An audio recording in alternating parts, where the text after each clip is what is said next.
Good afternoon, ladies and gentlemen, and thank you for joining us today. There's a reason why cancer is called the emperor of all the maladies. As life expectancy has increased over the year, there is also an increase in the incidence of cancer, and with that comes increase in the complexities of the cancer care and the cost associated with the treatment. Today, the challenges that we face are not just limited to the biology of the disease or to the treatment-related toxicities, but it is much more than that. And most importantly and acutely, it is about the financial toxicity and the barrier to access.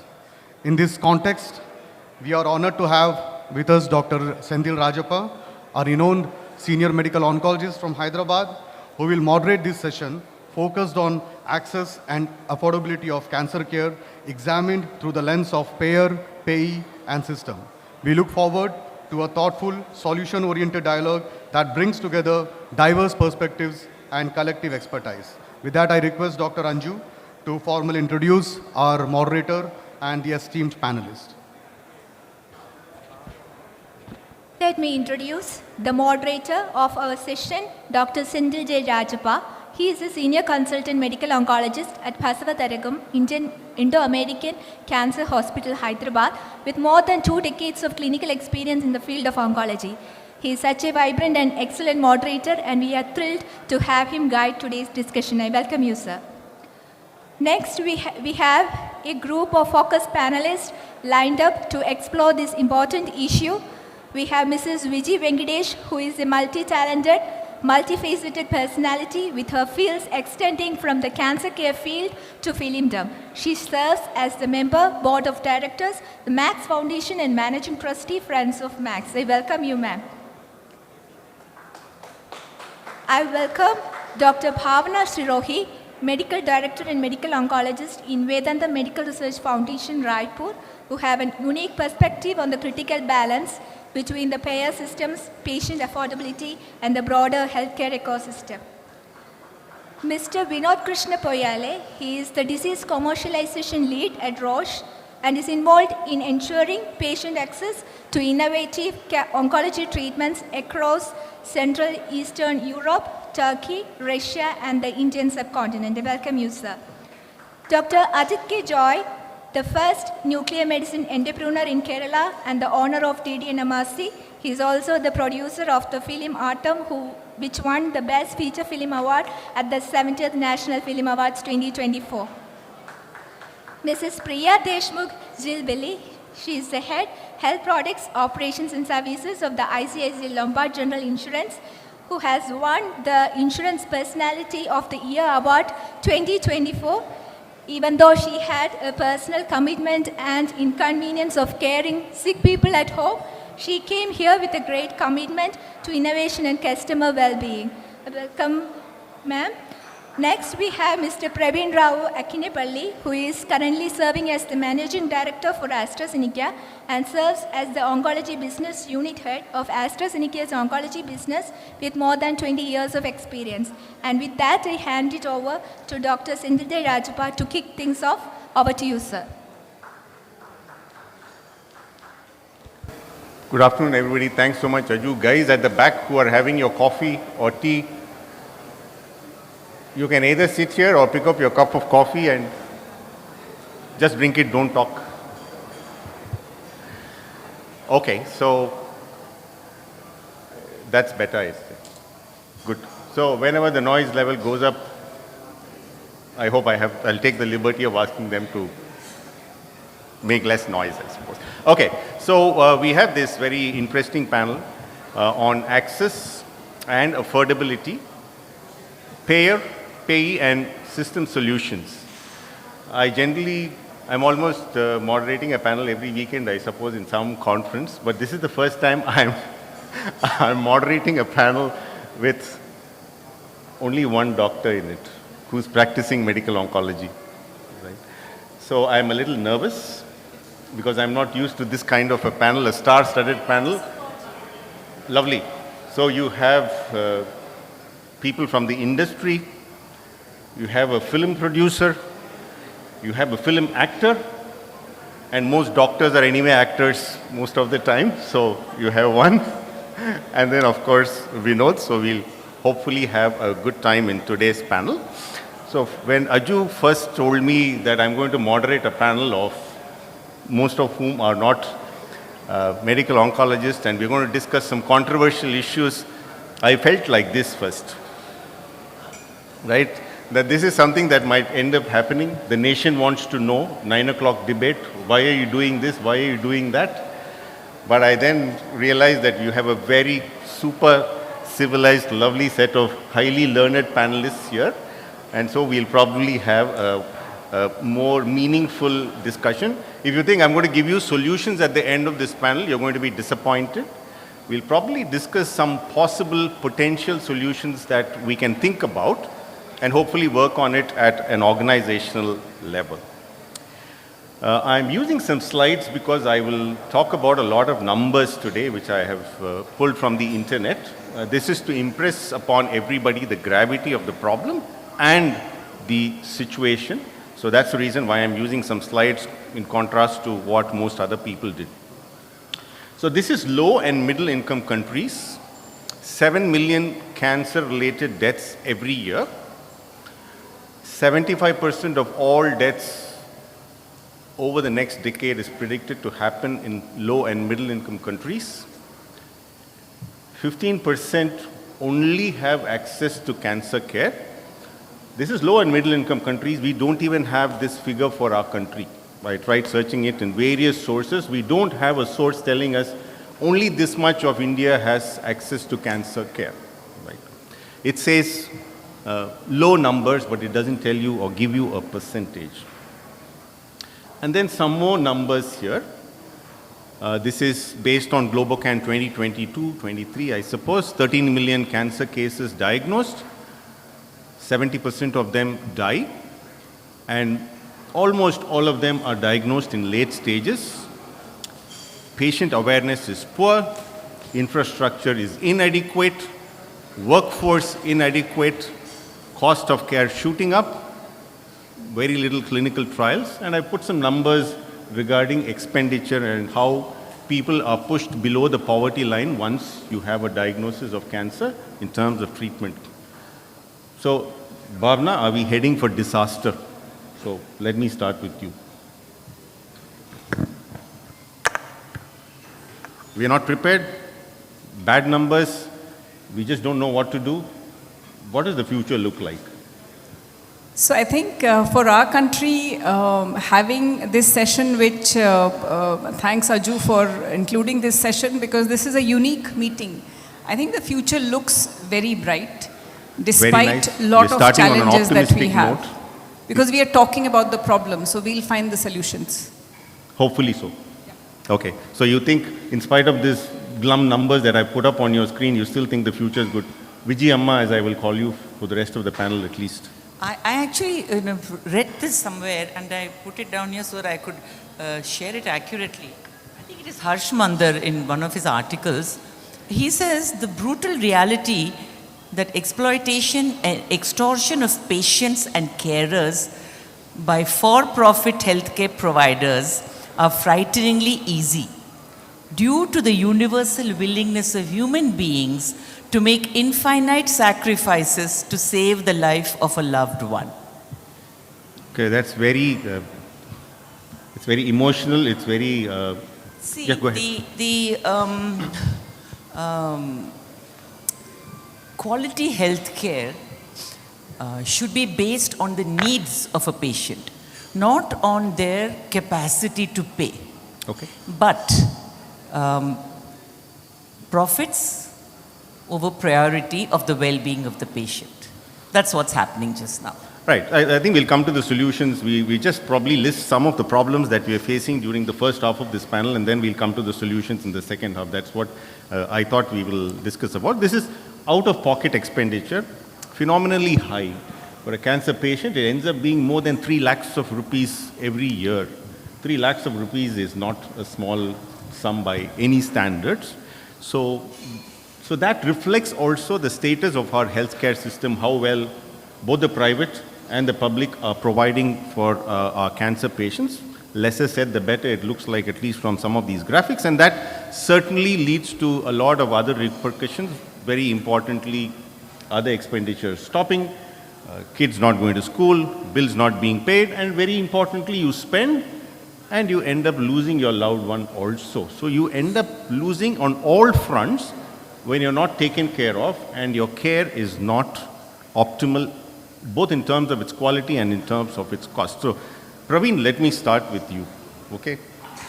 So whenever there is a cancer diagnosis, this is what most patients end up thinking first. I'm going to lose my life, I'm going to lose my livelihood, family, everything. This is very, very natural. And I'm sure, we've had these discussions sometime, how difficult and expensive things are. So the first question I want to start with is, why are drugs so very expensive? Is it the innovation that costs? Is it the development that costs? Or is it just at random pricing? I've got two graphics. Let me just explain it quickly. The one on the left is cost of care. This is from Canada. This is not from India. But I don't think India is going to be any different, at least the trajectory of that curve. So don't look at the numbers there.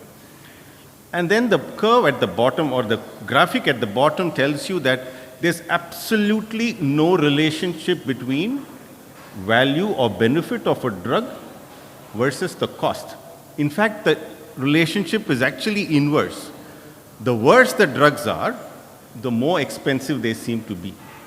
So that's the harsh reality of the world that we live in and the world that we practice in. As a head of one of the best innovating companies, it's got some superb drugs into the market. How do you really explain this stark reality, which is not something that we can boast of? Thank you, Dr. Senthil, and it's great to have this conversation, much needed, clearly, right?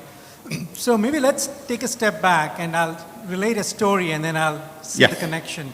So I once was talking with a thought leader that you might have heard of, Dr. Corey Langer of the University of Pennsylvania. Yes, a lung cancer specialist. Lung cancer specialist, right? In his 70s, he's probably in his 70s now. So I was talking with him and I said, how has the cancer care evolved in your career? And he said, when I was doing my fellowship, the question was not which cancer drug to treat, the question was why bother? Like, they were so poor, so toxic, and the half-life of new knowledge was 20 years. Nothing changed in cancer in 20 years. Now the half-life is 6 months maybe, because everything changes in 6 months, as you... It's every week. As you know very well, right? So let's start with the thing to celebrate, which is that there's been tremendous innovation. Yes. And, we are seeing hazard ratios of 0.5 pretty much every other day. So that is good. That's a great thing. And I think that's a great thing for patients. So the key here is that pushing the boundaries of science, taking risks, and really coming up with the next innovations is fundamental and critical to how we do this. And I think there is a lot of that happening, and of course it's a very high risk sort of, endeavor. So there is an element of that. So the high risk, huge, investment, that needs to happen, and then that sort of drives, like any other innovative sort of, industry, part of how the pricing happens, right, and the value that you bring. Then the second part, which is relevant to India, is that the drugs are expensive, right, especially the innovator drugs. But the other way to maybe reframe it is that, when you look at the prices in India, actually they're one of the lowest in the world, even at this price. I think that's a I wouldn't say an argument, that's a discussion that we have with pharma people, but I think the price should be in relationship to what an average Indian can afford rather than what it is compared to the US is. Yeah. Sometimes I think though US is not having that much of money, but most of us think it's suffering from excess of money, and then you can throw your money around for every damn thing, irrespective of whether it's good, bad, ugly, whatever it is. But at the end of the day, it is, we'll come to the solutions maybe, as I said, a little later. But you're saying that innovation costs, risk-taking, the resources necessary to bring up a drug into the market, especially a good drug, is there. And so we need to get it. Yeah, and there's just one part though. There's one part. The other thing which I acknowledge is that there's a lot of work to be done on how do you find a model that allows more access in a country like so India. I'm going to ask you that question a little later regarding patient assistance programs and stuff like that. Ajit, we had this discussion over lunch. Do you think it's really worth that expense? Do you really think that cancer care expense that you're putting, the money that you're putting in terms of outcomes for patients, is it really giving us the returns that we should be getting? Good question, but it has to be looked at it from a perspective. Yeah. So, what is the outcome that we need to gain? So it's always going to be live longer, live better. Are we getting those two or not? Perfect. Is the So, question. I would go a little more philosophical if you don't mind. Yeah, yeah. So, and with respect to cancer. Yes. So probably when you look at that, that's where everything could stem. Like when one gets diagnosed, we need to know in what stage is he getting diagnosed. Early, curable, now, or a later, where complex therapies can still cure, or palliative or supportive. Stage of diagnosis, the cost when you said, and benefits and what all needs to be put to keep that life and time in a quality way varies. Agreed. I cannot put it otherwise. So No, you're saying that it's very subjective depending upon very multiple subjective. So factors. somebody who is actually diagnosed very early, within a 3 and a half in insurance terms, if you say like 3.5 Okay. lakhs, then the same person, like let's say a breast cancer, picked up at a later stage is more expensive. with a mutated kind of genomics, which has got a hard profile, can go X, Y, Z, or still sustain with a huge kind of cost of medicine and even have a reasonably good life. So there is time at cost. And then you have something where it's just whatever you do, you know, the triple negative, the worst genomics. So, but the percentages are from the ballpark, 60%, then you go to the other and then less than the 5%. So to a treating doctor, it might be 56 or 60 different types, but to the patient, it's one breast cancer. So it's very depends difficult. on what. Correct. So there are so many variables that would end up saying what the value of care for that particular patient is. Again, you've got Bhavna, who's a very vociferous proponent of that. We'll come to that towards the end of this discussion, Bhavna, about all the initiatives that you're a part of. Okay. So one of the things that you keep hearing again and again is that a healthy country is where the government actually takes care of everybody's health needs.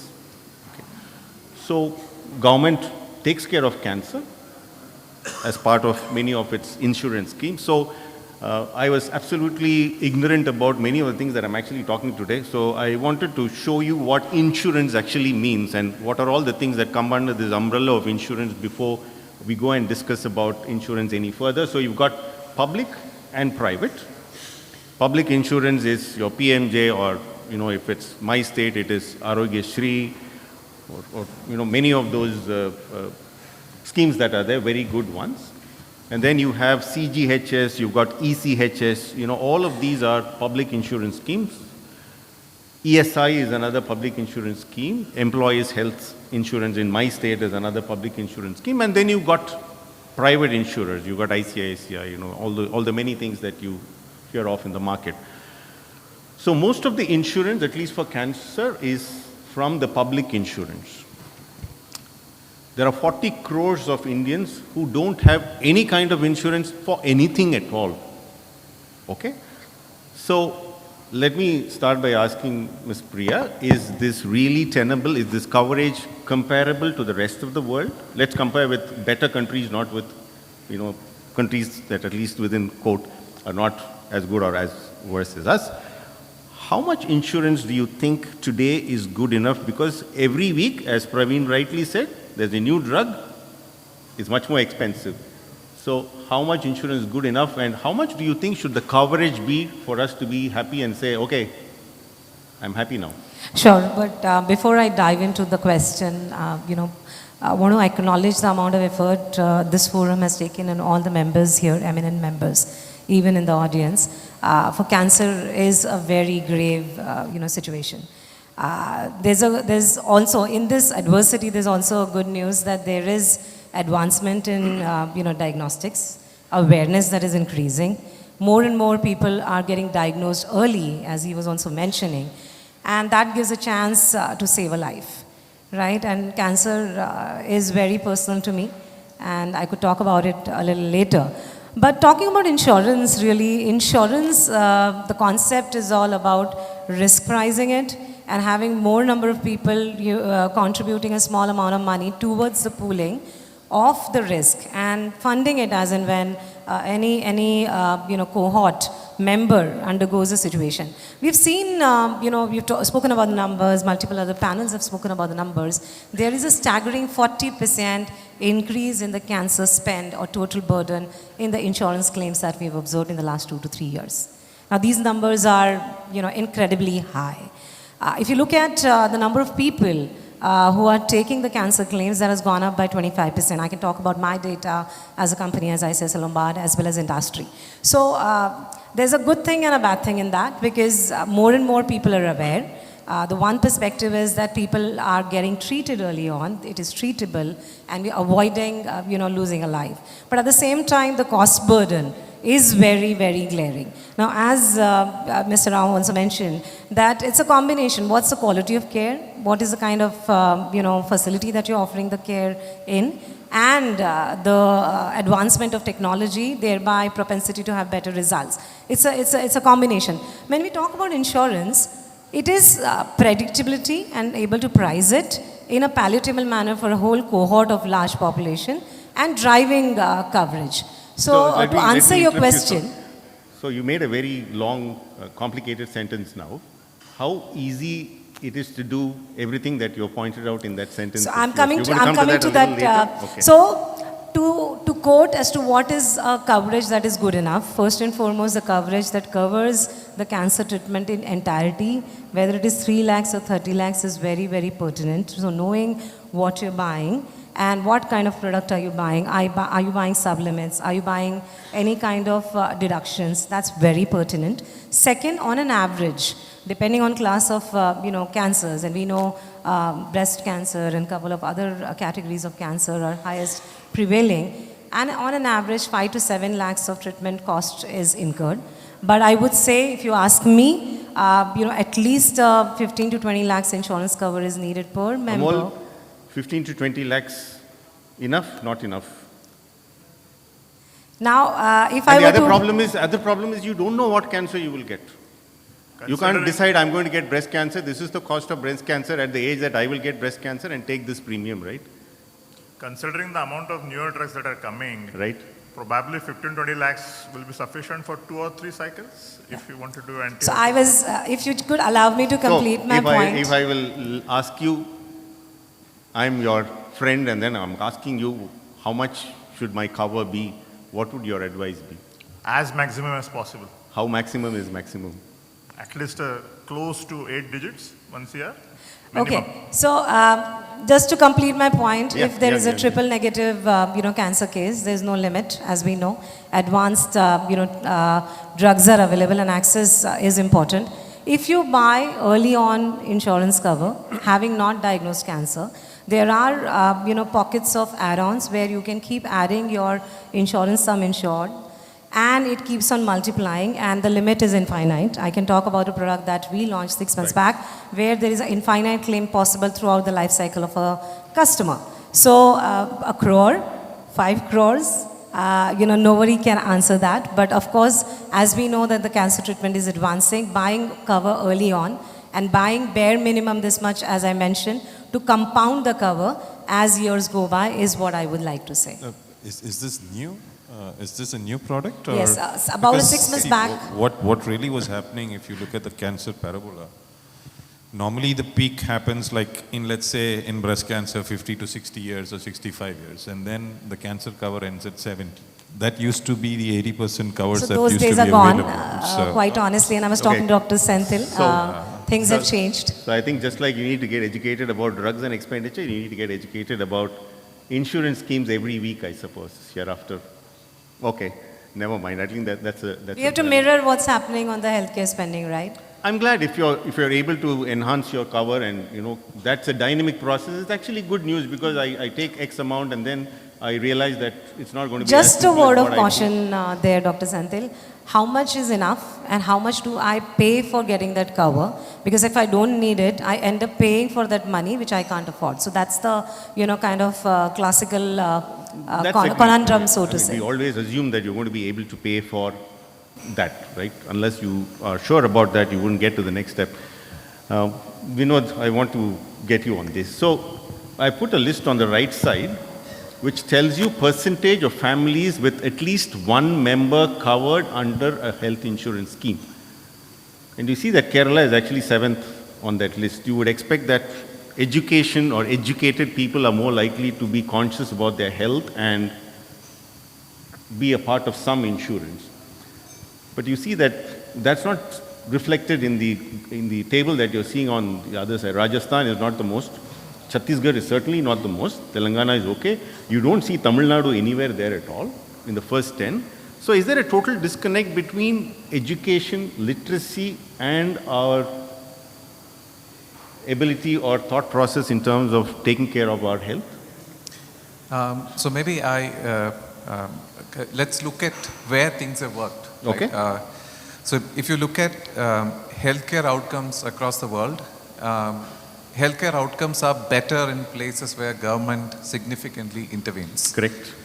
Without a substantial government intervention, either as a payer, regulator, or a negotiator, no country has sustainably improved healthcare outcomes. Absolutely. If you look at Kerala and compare Kerala's sustainable development growth indices, it is at par with the developed countries. Correct. It's almost every other month it's there in the newspaper, actually. That's because Kerala government and Kerala as a state decided that we want to solve this problem.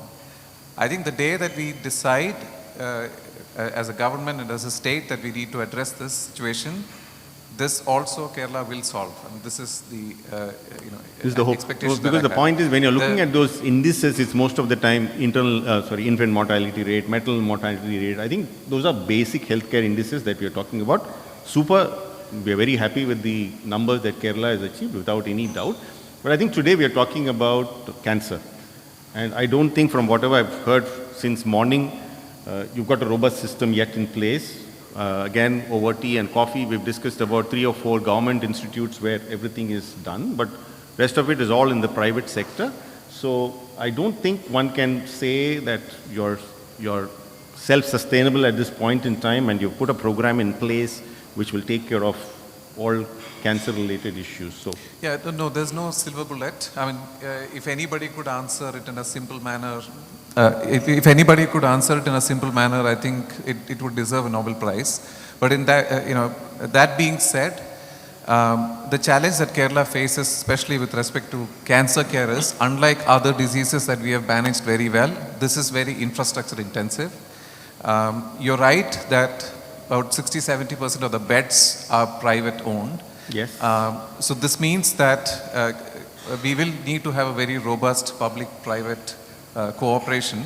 And there are already established models. There is a Bismarck model that is very well established in Germany and France, where there's a mandated social insurance. There is a similar model that is already existing. You already showed employee state insurance. That is a Bismarck kind of model. There are also other models like national insurances, which is So you're saying that there are some ways and means in which they're already taken care of, and so maybe at the next level they can slowly start doing it. Okay, fine. Ms. Priya, I want to come back to you. So again, I looked at how much money do people pay as health premiums to insurance companies. I saw that the money that actually gets into insurance is the same as the healthcare budget of the country. It's 1 lakh crores. And people pay 1 lakh crores actually as health insurance premiums. But in spite of this, still you see that out-of-pocket expenditure seems to be quite significant. And catastrophic health expenditure, especially if you've taken a private insurance, this is a study of nearly 12,000 patients. And clearly you see that your likelihood of going bankrupt was higher when you took a private insurance compared to if you were actually covered under PMJ, which is what Vinod was saying, if you are under a government scheme, you seem to be much better off compared to if you are under a private scheme. Again, most of it seems to be outpatient expenditure, that out-of-pocket expenditure that I'm showing on the right side. So are we really mature in terms of our ability to provide good health insurance to patients? Is it because patients or families are not aware of and they don't know what to take, what to do, how to make use of it? Or is it that the insurance industry in this country itself is totally flawed? What would be your thought? Sure. So, as per one of the published report, 80% of cancer treatment, people who underwent 80% of those were beyond their ability of income that they earned. So that is the, stated statistics that That's because was it's published. expensive. Yes, Right? yes. So very clearly, certain class of cancer, the treatment cost is exorbitantly high because of the reasons that we discussed. Part of it is in hospitalization, surgical cost. Part of it is your medical oncology, your radiation therapy, and what have you. So all of this bit can be managed through outpatient, care. So insurance programs that are existing currently have certain shortcomings which are kind of evolving as we speak, because some of those would cover only inpatient care, would not cover outpatient care, where cancer predominantly is only part of it is in hospital care, unless it's completely life-threatening situation, metastatic, or maybe a surgical intervention that is needed. So correcting that structure of insurance program from a private insurance segment perspective is extremely critical. Second of all, as I said, if you reflect on insurance data, there's no actual data to really predict cancer propensity. So which I'm actually showing on your screen, right? to show And why it's challenging. the cost is not predictable. So how do you really marry the two and build propensity to ensure enough and more coverage is available? And people can buy 1 crore, 5 crore insurance cover, but that the cost is also an important imperative to really assess. And you won't get cancer, you won't get cancer cover once you're diagnosed with cancer, as we know, except few products that allow you to take, the cover, but the sublimits and co-payments are very, very high. So those are, nuances that need to be delved into, and work is happening. But at the same, pace, in the same breath, I must also mention there's a lot of innovation on the product side of health insurance that is happening, and cancer cannot be ignored as a class of. Correct. So all agreed. But at this point in time, there's constantly at least half an hour of my day is spent answering insurance companies' queries. Sorry to put you on the spot, because No, please go ahead. It's a healthy discussion. Because this is something that's very relevant, and all my colleagues sitting here will agree with me when I say this, that one patient will come and say these tablets are not covered. The other patient will come and say immunotherapy is not covered. There's one insurance company which asks whether this is palliative chemotherapy or is it adjuvant chemotherapy. I don't even know whether the guy sitting at the other end knows what's the difference between the two. All sorts of irrelevant questions that people ask most of the time, which ends up taking a lot of resources away, unproductive. And so and somebody will come and say only 30% of my insurance will cover an X type of treatment, and then 40% will cover Y type of treatment. So why is it there so much of heterogeneity? Why can't you make it simple, straightforward, and say, okay, here's your cover.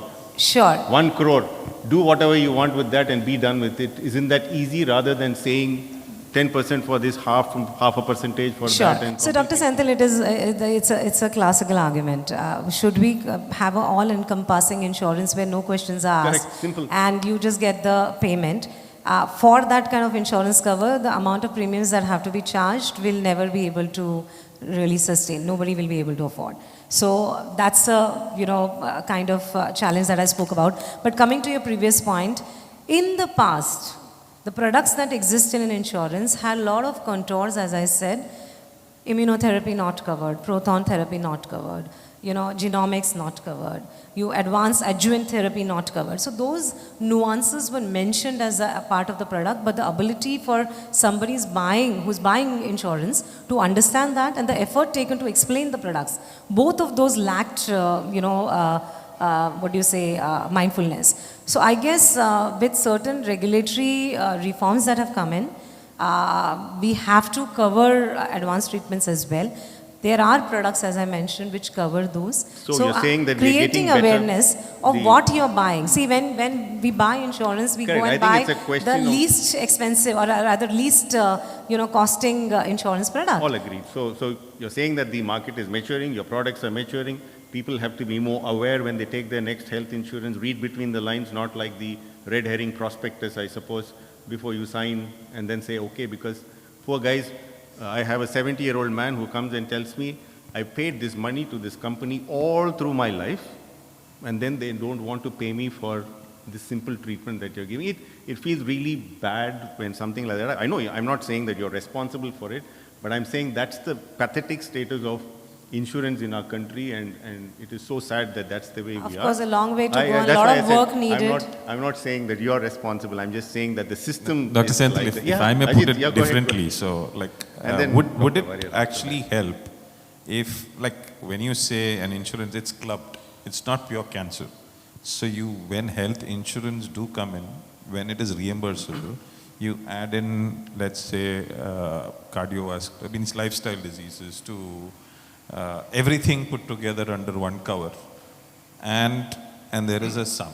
And yes, there are different types of insurances where exclusive cancer cover is coming into that. But then what you told me today was information that it is becoming perpetual for life.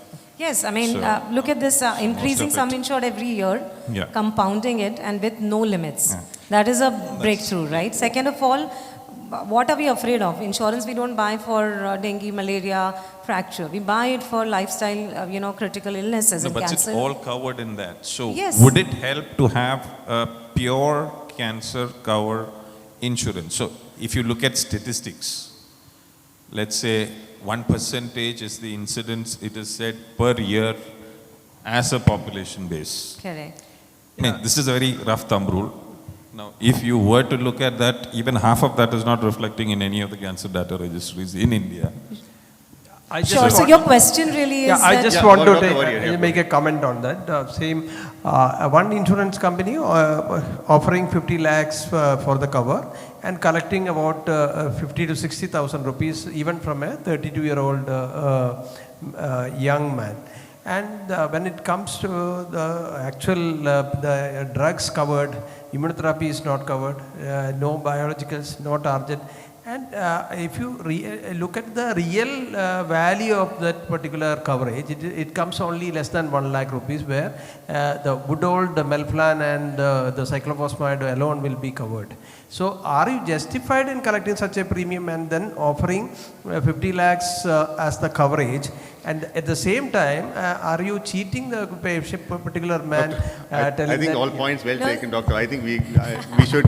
So, I so think very, she's, very good question, and I represent the industry, and it's a mixed bag, as we can imagine. Correct. So You know, I think you don't have answers to all these questions. You know, we are part of that end user group, I would say, and then so we have all these problems. So may I please answer his quickly, question? a minute there. We Very, are very losing time. quickly. Yes, quickly. Creating a specific product, whether cardiovascular or cancer or any class, would, in your view, as general public, would decrease the cost. But basically speaking, large number of people paying small amount of premium towards that disease burden makes it more affordable. So typically, you have cohorts of people who would buy the cancer product because propensity is high. So you would have higher incidence, higher cost, and the product would run into losses, and then people would experience, it's a death spiral, a premium increase. No, I'll add one more stats to that. Yeah. So if Look, you look at Ajit, 80%. quickly Okay, wind that yeah, up. very We're running quickly. We should have a Very session quick- one-on-one. Very quickly. So 80% of, another stat is 18 to 15 different cancers covers about 75 to 80% of the majority of the bulk of cancers. That's another stats. Again, you'll have to tell me if I'm right or wrong perfectly, but that's how this says. So when you can isolate and you have a population at your advantage, when you can fix that to cover everything, wouldn't it reduce cost?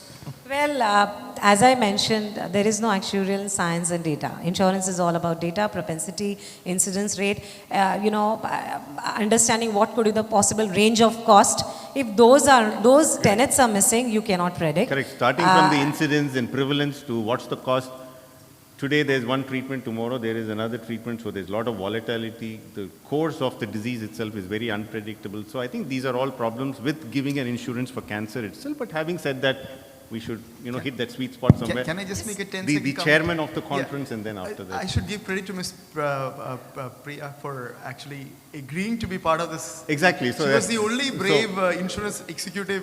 The brave lady. The brave person who willingly walked into this. Yes. Unless we talk about the problems, how are we going to solve them, right? And I think we'll come to the solutions in a moment. That's why, 23 minutes for solutions is too little. So, No, yes. something just came to my mind that we call it a product today. And in my time, we called it an insurance policy. A product which is being sold. So then there's no benefit to the patient per se. Families in India today still save for educating their sons and marrying of their daughters. They're not going to spend money buying a product which is which they don't even know what returns they'll get. That's correct. I think as she rightly pointed out, both the industry and public should mature and should be able to cope up with this change that's happening and make sure that ultimately everybody is in a win-win situation, which is not easy, but I think that's what we should aim for is the way I would conclude that part of it, because this can go on and on and on. We're ending up like our 9 o'clock show, The Nation Wants to Know. I don't want that. So we'll move on and then get to the next part of it. Bhavna, I asked you this question. We finished part of the panel at the tea session itself. So we were talking about Ayushman and its coverage and so on and so forth. So a lot of hospitals, in Hyderabad, every 6 months, the hospital association together will go on strike and say that we won't take Ayushman or Arogyasri patients anymore because you have to pay crores and crores to us. We can't run the hospital anymore on so much of, loss-making propositions. You are also running a hospital, which is a non-profit hospital. How long can somebody go on when you don't get payments, because if somebody at the top is going to chase you and you're going to chase somebody, and so that's a rat race that will never end. So how do you really handle this situation? So I'll just address two other things which we discussed earlier very briefly. How much is enough? I think 5 lakhs is brilliant. And to cure a breast cancer patient or a head and neck cancer patient or most GI cancer patients, 5 lakhs is enough. Rajasthan government does 25 lakhs. I think if you want to provide basic care which improves survival, 5 lakhs is more than enough. Yeah, for a curable cancer. Right? Yes, incurable cancers. 9 out of 10 patients who are cured are because of surgery and radiotherapy. I think we spend too much time. I'm a medical oncologist and you we're are, coming to value at the end. But you're right. We need to really focus on how to get the patients early and change the narrative to early diagnosis. The second thing on the slide, it said Chhattisgarh has 71% people, one family member has insurance policy. What I see on ground level, that's a public insurance also put together. No, I'm talking about that only. 90% of my patients are Ayushman. So we wouldn't be there as a hospital if I didn't have Ayushman patients. So I'm very grateful that, we have the PMJ scheme today in our country, Absolutely. which No is, doubt the best attempt at universal health Agreed. coverage. So 40% is tribal. I'm still, when I go and do camps, I'm getting they don't have ration cards. They don't have anything. So, we spend a lot of time getting Ayushman cards made. So I think I would question that data. So I think Ayushman we have to be very grateful for. And when I joined 3 years ago, Ayushman scheme owed us 16 crores.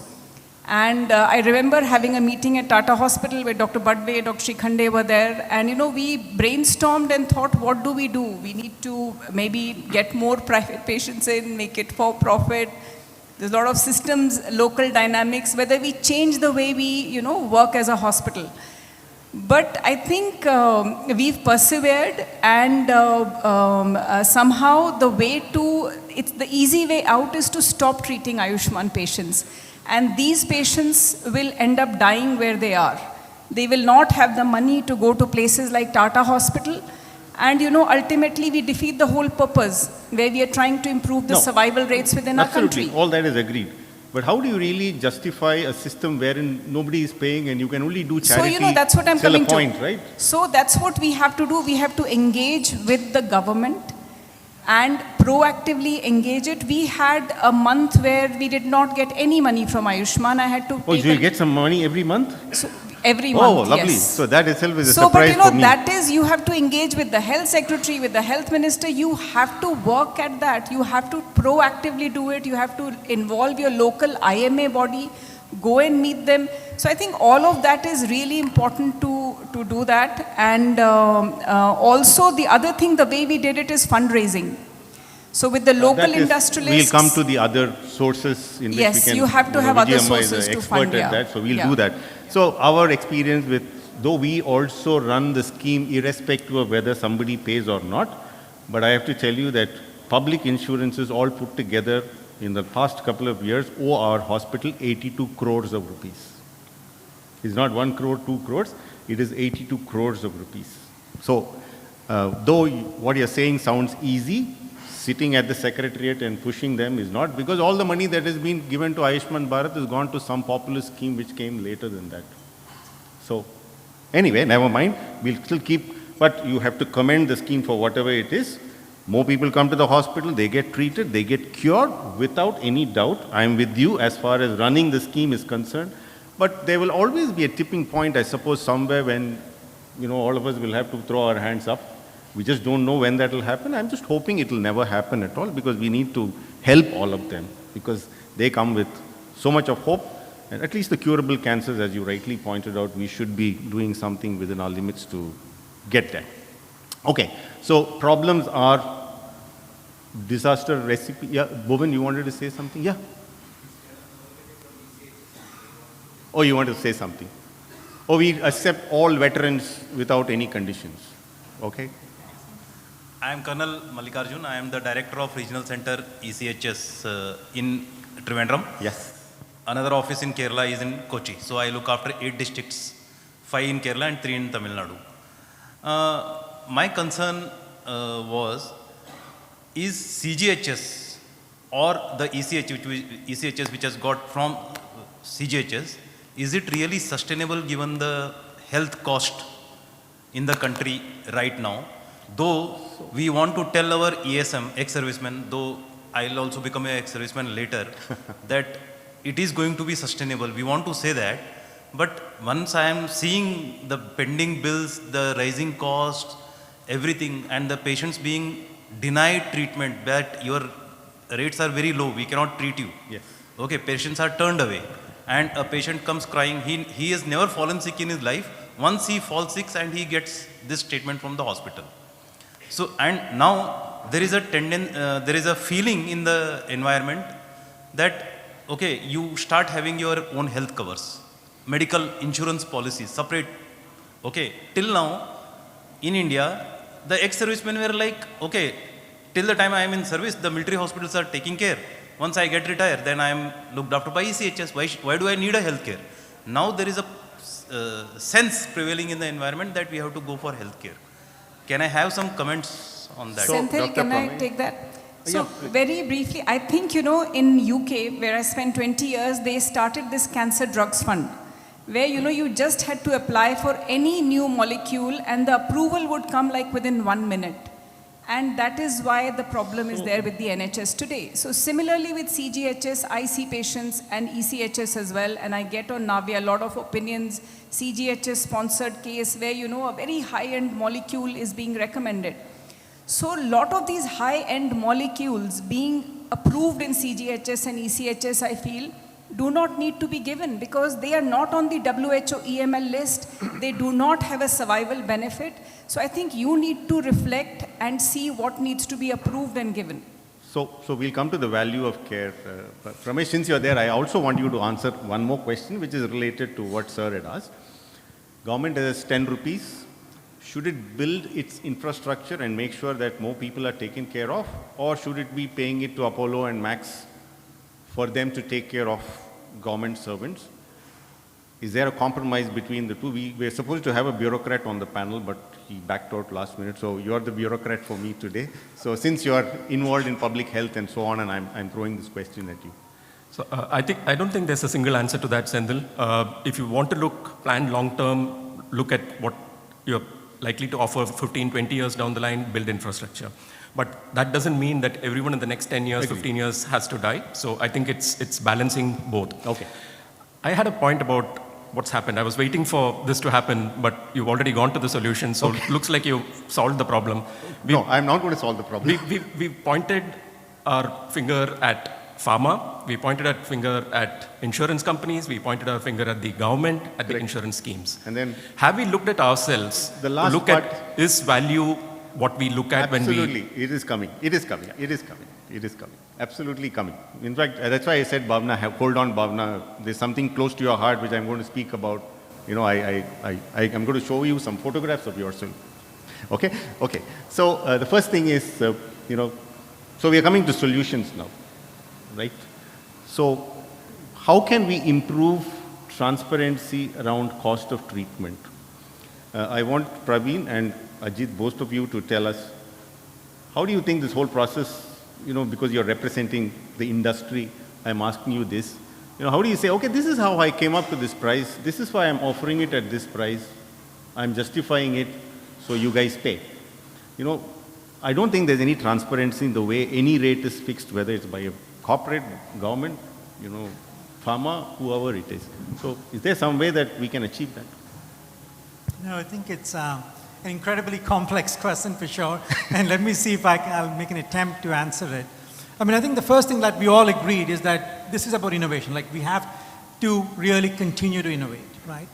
Second, a lot of innovation is happening globally right now. So if you think, you know, several years ago, a drug that is approved in the US may not come to India for 3, 4, 5 years. So why was that? So why were patients in India not having access to that? Because it was not a competitive sort of pricing thing. So there's always going to be an element of us as a nation having to compete and be globally competitive in some of these. So that's just the reality of, unless we innovate here in India, right, then that's a whole different element. Correct. But if you want to, so that's the first part. Second, we also need to really ensure that innovation and intellectual property are protected. So now both of those then are like guardrails to say, okay, then how do you price it in a way that is competitive globally? And I think that is the essence of the question. And I know when I started with to say that this is one of the lower prices in the world, you said, but it's still very expensive in India, which is absolutely true. And I think that is the dilemma we have because of where we are as a nation and how we are sort of developing, right? Like, if you look at the percent of GDP that we spend on healthcare, it's about 2%, 2.5%. Less than that. In US, it is 18%. Now, that might be one extreme. This is a different extreme, but good reasons why that happens. And I think that's where the complexity of trying to find solutions becomes, you know, not one sort of dimensional. So on one hand, I think we have to, as innovators, we have to find ways to constantly try to bring the price down, as well as keep it competitive so that we can actually bring innovation, so that it doesn't slow down how fast we can bring innovation. On the other side, we have to figure out ways, how can you increase our ability to pay so that we can compete globally and, you know, make a pitch for why this should be a wave one market, that as soon as innovation comes anywhere in the world, patients in India should have access to it. So I think that's the balance, Dr. So you're saying it's very difficult to, you know, strike and say this is what we should be doing and this is how you fix the price and this is how we'll give it to you. Is not an easy thing to do. It's not an easy one. Yeah. Ajit, your thoughts, because you've got a chain of centers. So I'll see. I'm into diagnostics. Yes. Basic like laboratory diagnostics. Then I'm also into genomics plus. How difficult is it from filmmaking? Can I ask you that question? More and more people associate me with the filmmaker than the doctor. So I think I have to get back into that. Okay. role. So, go ahead. Okay. It's totally different. Filmmaking is relatively simple, is it? No. No? Much more complex. This has at least got a formula to it. The rest doesn't have. Sure, go ahead. So, the variables are too high in filmmaking, but here at least we know what our variables are. So, okay, so how do you really... so if you come to basic diagnostics, it is simple. It is, volume will dictate on reducing your cost and standardization might run it. But when it comes to like the higher end of diagnostics, it's very different. So, there things have a shelf life too. And when you come to cancer genomics, pooling of samples might deliver a volume. But then, how can you pull from a huge, center of excellences do pull to reduce cost to, see, this is what happened with COVID. The best example I can give you is the day the kit was first available in India, the prices was, over the roof. I had to order a huge kit, a whole container in a bulk, cash down, without knowing whether it would reach here. And you run the risk of running it. But then, at the same time, you need to have the patient also on the run. And you need to learn this on how to run. And there is a process of delivering quality over this process. So, this is very different from when a patient is in the hospital or in nuclear medicine, where I have an FDG, which is a 110-minute half-life. I should have the isotope and the patient at the same time to put the isotope into the patient. So as numbers increase, then, more centers, centralization cost is likely it's a to come lot down. of logistics to everything. Plus, and it is specific for specific scenarios. So you cannot generalize it with one brush. But yes, you can work. But when it comes to patients, more the volume, your cost is actually going to go up. Ramesh, you had a question. Yeah, just in response to your question about the transparency of pricing. Yes. There was a study in 2019 which came out with the statistic, and pharma has heavily argued against that study. But just to give you the numbers, this was a published study. For every dollar spent on R&D, the return to pharma was $14.50. And this is for a single drug. The other statistic is, in the US, year on year, the top pharmaceutical companies make 50 to 70% profit. The only company which makes more profit than pharma in the US consistently is Meta. Okay. And 9 of the top 20 profit-making companies in the US are actually pharmaceutical companies. I know, I didn't want to say, so there's a nice article written by Dr. Kantarjian, and this is not a recent one, it's in 2016, where he very nicely argues about how irrational drug pricing is. I didn't want to get into that controversy, but anyway, Pramesh, thanks for bringing that up. Praveen, if Pramesh comes tomorrow and then says, I'll buy 100 vials of Enhertu, give it to me for 1/10 the price, are you willing to negotiate and give it to us for a lesser cost? Yeah, Volumes bring down costs. So if Pramesh comes tomorrow on our behalf and asks, are you happy to negotiate and bring down the cost? Yeah, I mean, I think for us, for the innovative pharma company, right, the pricing is globally aligned. So globally, there is like a minimum price, for example, that they say, okay, you cannot, because it is based on global supply and demand. When you have, and so there is some guidelines around that. Now, on top of that, yes, I think one of the things that we should be looking at, and I think maybe two things as we're talking about solutions that I'll maybe add on. One is the insurance element, because that's a really big component, right? And I think some of the problems that we've talked about in the US, it's probably the most advanced insurance market, and there are ways, even there it's not perfect. So when you were talking about your sort of experience with that phone calls, I've heard that from US oncologists too. So it's the same thing, even in a very It's a little more, little less, but it's all over the place. It's all over the place. So I think, but having said that, that is a really important part of enabling more access, is the insurance industry maturing in India. So I think if you increase the coverage, people have access to more money, then automatically things become more affordable, I would say. So let me go to Vijayamma.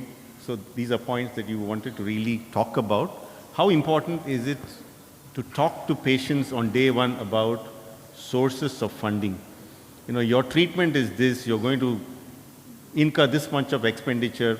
Do you want to do this? Do you don't want to do this? I'll tell you a story. Yes, please. This gentleman, chronic myeloid leukemia, because bulk of the patients I've been working with are CML patients, getting treatment at no cost, right? Yeah, at no cost to them. Zero, no correct. cost. But it's not just treatment.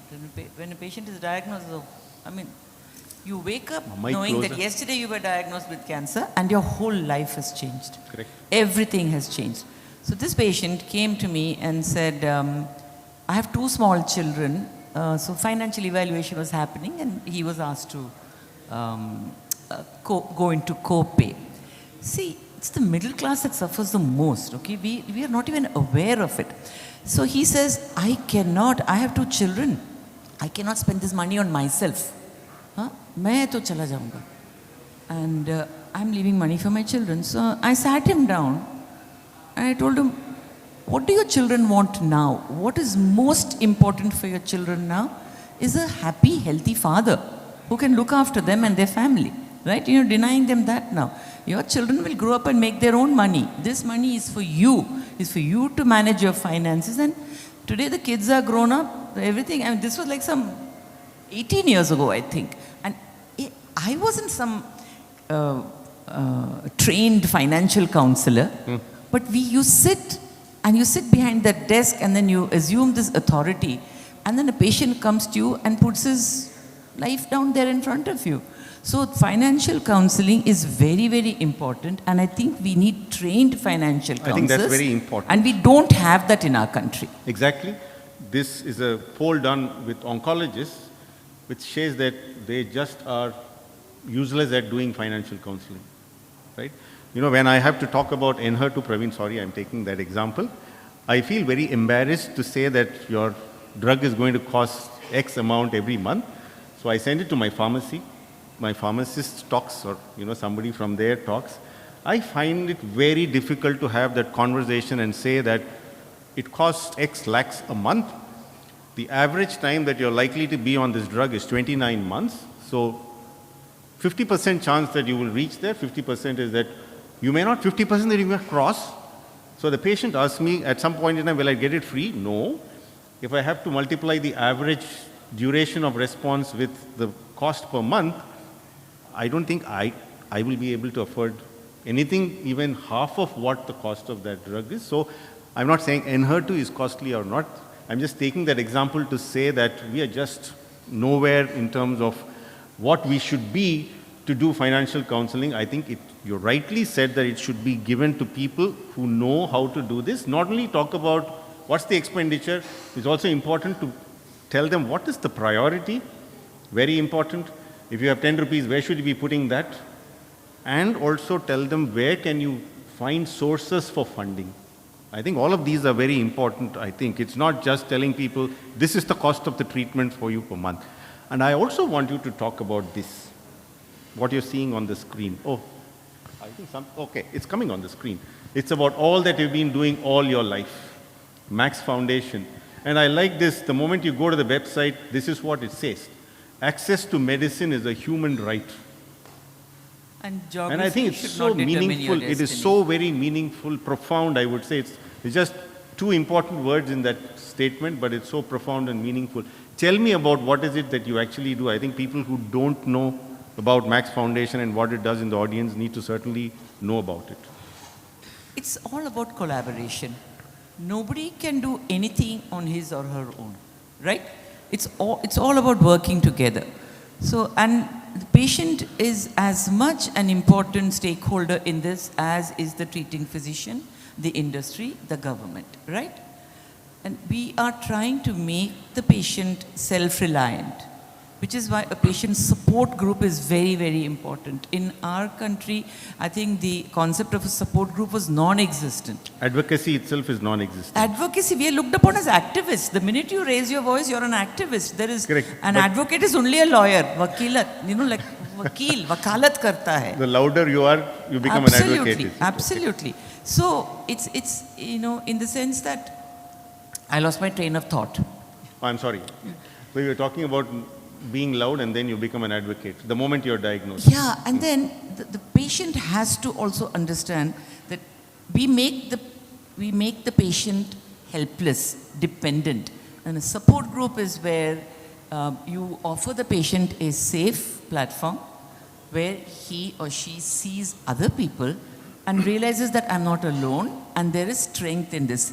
Once you're diagnosed, you cannot go back to that normal. You have to find a new normal.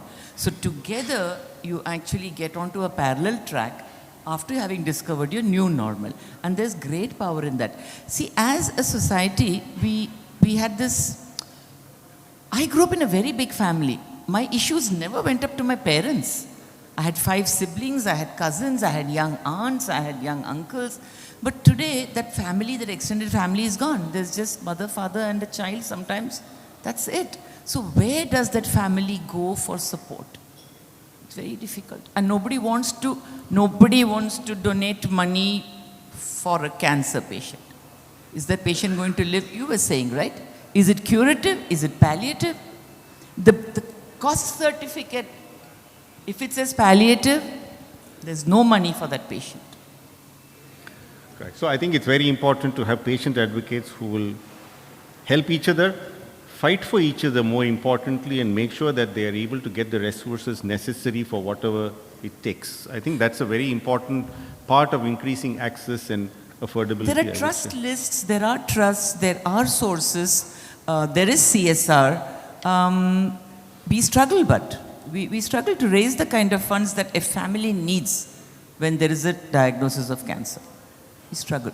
Absolutely. Without any doubt, they struggle, both mentally, physically, in so many ways. Praveen, when you get to a patient assistance program, you say 1 + 1 free. What is the science behind deciding 1 + 1 free is what you're going to give, and then 2 months later it becomes 1 + 2 free? So how do you get to there? Yeah. So I think it's really about, and I think these are all interrelated, right? Which is, so all we're trying to do is that how do you enable more access to patients in India while keeping the prices competitive globally?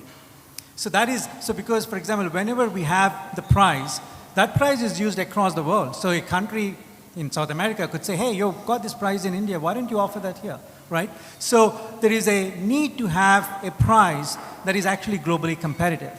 But at that globally competitive price, sometimes the access is very limited. So then we are trying to figure out, okay, how do you enable that while keeping the price that way, but by offering a patient assistance program so that where patients need it, you are able to do it. So and the more, as we advance in terms of become more mature in the market, we try to keep enhancing it because we recognize there's still a huge number of patients that are not able to get it, even at So again, is it a question of more numbers, you're able to offer better patient assistance programs? Do I understand that right? Yeah, I think as long as the overall what we're able to offer can be justified and be globally competitive. In terms of the total amount of money that and all you of make, that, if it is still okay, you're saying it's fine. And we keep working at it. Yeah. You know, I think this is something that you also spoke to me long ago about patient loans for, getting some of these more expensive drugs. At one point in time, this was very popular. There used to be financial counselors. They'd get patients in contact with, loan companies, and then they could do that. Can you tell us about that? Actually, I've been associated with many of these programs since 2015. There are two challenges with this. One is that we're really not solving for affordability. We're really solving only for cash flow challenges. Correct. Second is that generally physicians would not like to, just like you mentioned, yes, like to inform upfront to the patient that there could be this solution available. They are more likely to discuss about the drug and the cost, and then later on maybe a counselor would explain that there is this loan available. So generally the uptake of such schemes have been really underwhelming across the board. This has been okay. This has been.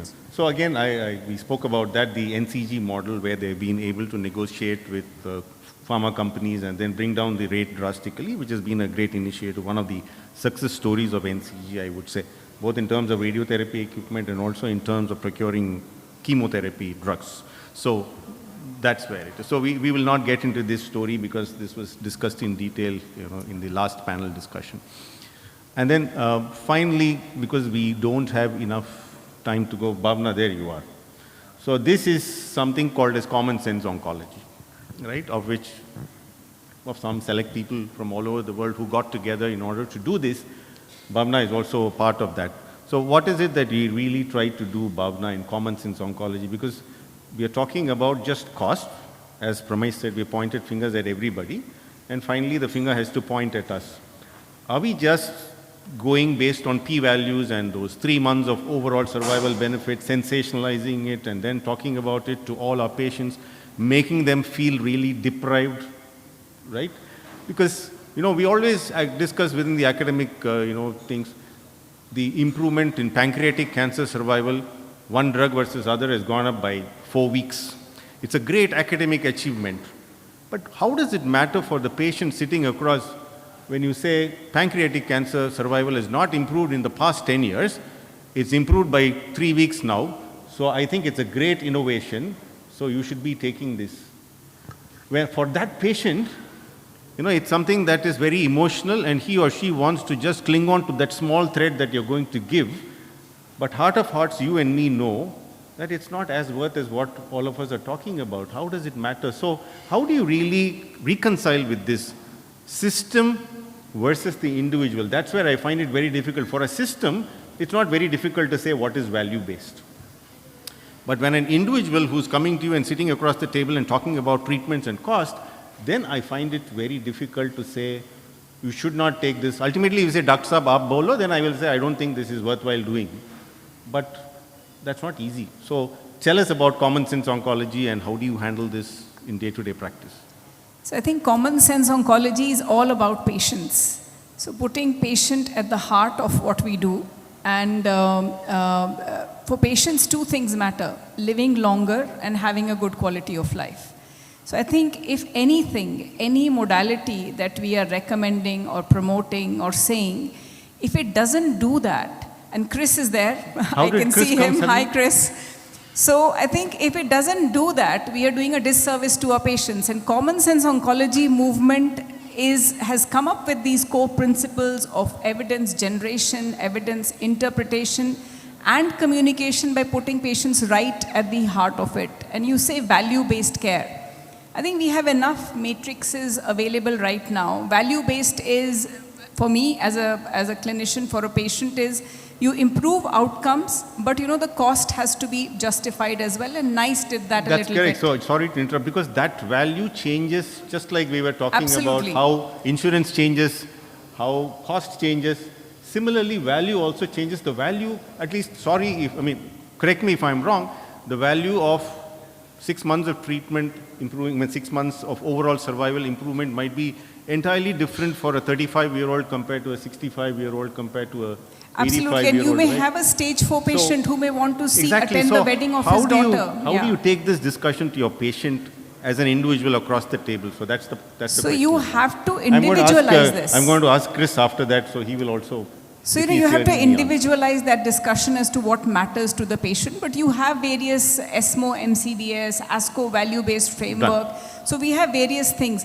One last thing before you go to Chris, I would like to talk about is at Balco Medical Center, how we have, and of course thanking National Cancer Grid.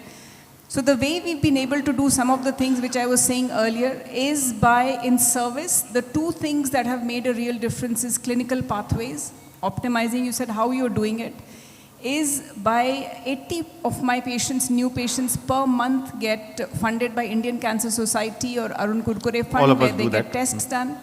And pooled procurement for medicines is like a boon for our hospital. Because they negotiate for 300 centers. I would have negotiated for one cancer center.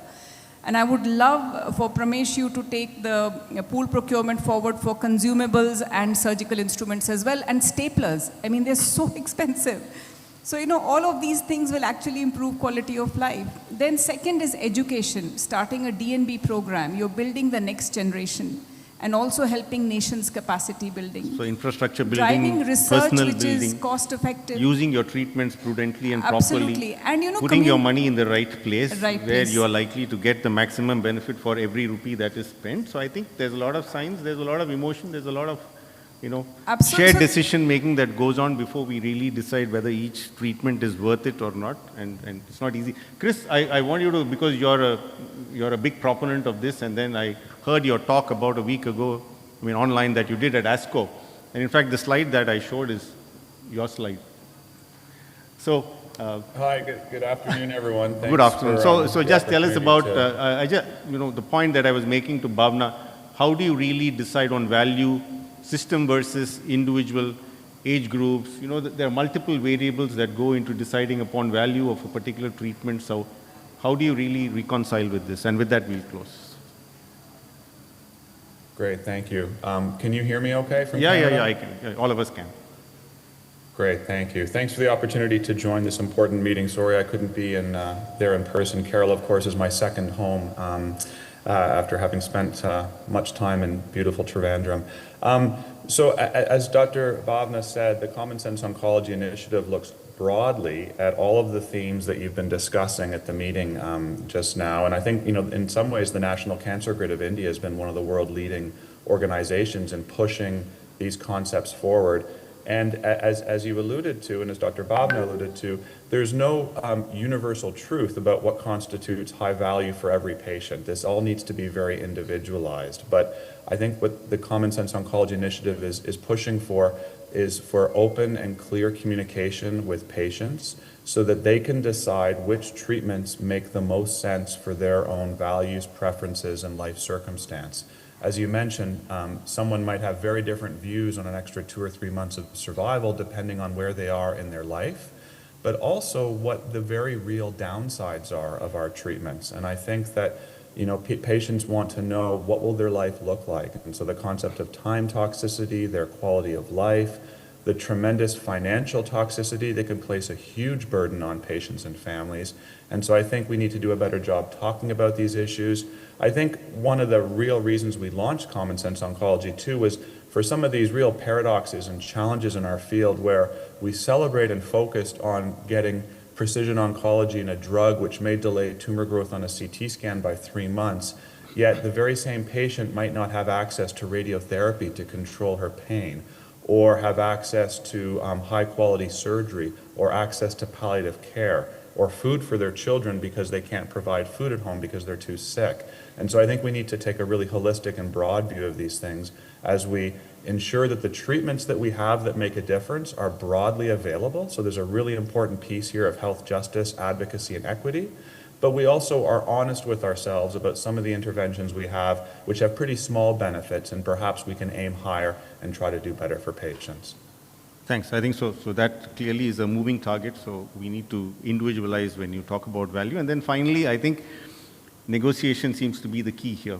Can I just make a point? Yeah, one point and then quickly. So quickly. So see, patient-reported outcome measures we know improve overall survival by 5 months. There are studies in lung cancer and various other cancers. So if PROM or a PREM was a drug, I mean, it would be heavily marketed. So why aren't we doing that regularly in our clinics? I think that is really important. Point well taken. So since we're running short of time, I'm going to summarize. Anyway, it's a slide of, so I've got a slide of Donald Trump there, trying to negotiate on behalf of everybody and then claiming, oh, no, that's fine, it's okay. It's okay if you're not able to see, that's fine. So it is to try and say that ultimately it's not one person or one stakeholder sitting here who will be able to make all. You want to make a point? Yes, please. Yeah, why not? Yeah, it's like a... Closer, mic closer, please. Yeah, okay. 23 years ago, Daniel Vasella of Novartis stood up at a press conference. This is pharma lore, because then somebody asked him about Glivec being globally priced at $2,000 a month, a pill that a CML patient had to take for the rest of their life to continue living. He said, is that so? Yeah, of course. If somebody is not covered by insurance and doesn't have access to reimbursement, we'll donate the drug to the patient. I think you need to have a big heart for that. So it's not just that Novartis donated the drug. They decided to make the Max Foundation the front. This is pure collaboration. They brought on physicians on board, the third stakeholders. And then we had our patient groups, like Friends of Max in India. Then looking at Friends of Max, there was Touched by Max in the Philippines. There was Max Smiles in Thailand. There was Familia Max in Chile. And so it was a success. My appeal is that why can't we do that again if that could be done 23 years ago? I mean, this is like a quarter of a century later. We still haven't been able to utilize that blueprint and do something for our patients. I hope all the pharma is listening to that and then will help us make life easy for our patients, right? And make them live longer and certainly, hopefully, better. So I think ultimately it's important for everybody to get together, sit around the table and then discuss which is viable for everybody.